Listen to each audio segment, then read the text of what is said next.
Erika Kirk revealed that she forgives the man who killed her husband Charlie and preached unity and peace in a stunning, searing speech that left mourners speechless and crying on Sunday. He wanted to save young men, just like the one who took his life, Kirk's widow said through tears, speaking behind the presidential seal on stage at State Farm Stadium. She added, "I forgive him because it was what Christ did. And what Charlie would do. The answer to hate is not hate. The answer we know from the gospel is love and always love. Love for our enemies and love for those who persecute us."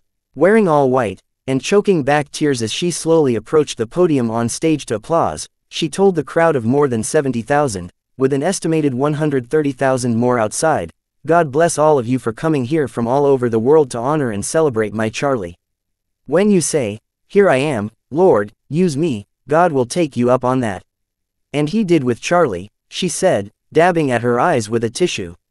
11 days ago, God accepted the total surrender from my husband and then called him to his side," she continued. "On the afternoon of Sept. 10, I arrived at a Utah hospital to do the unthinkable, to look directly at my husband's murdered body.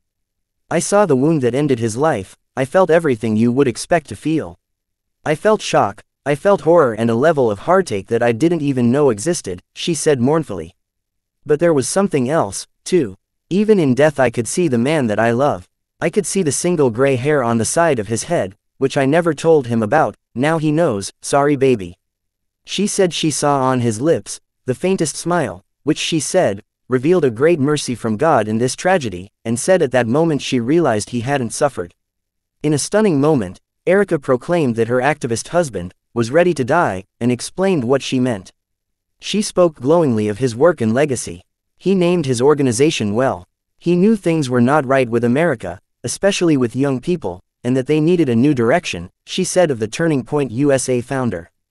Charlie passionately wanted to reach and save the lost boys of the West.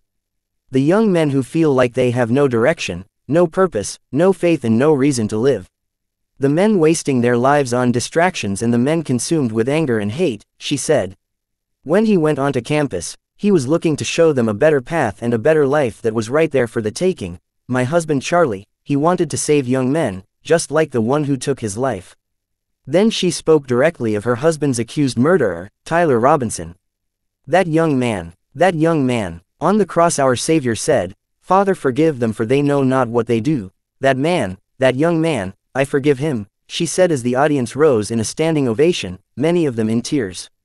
Erika told the New York Times this week that she wears the blood-stained street Michael pendant her husband was wearing when he was fatally shot while addressing a crowd at Utah Valley University Sept. 10. She revealed the night before the shooting she had begged her husband to start wearing a bulletproof vest, a friend suggesting he speak behind bulletproof glass.